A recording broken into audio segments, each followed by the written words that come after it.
മദ്ഹ് പറഞ്ഞാൽ തീരൂല എന്നറിയാലോ.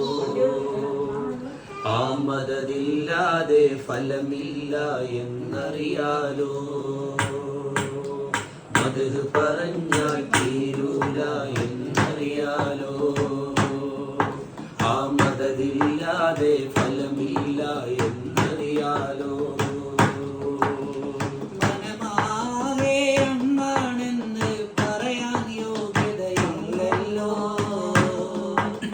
മനമാകെ അങ്ങാണെന്ന് പറയാൻ യോഗ്യതയില്ലല്ലോ.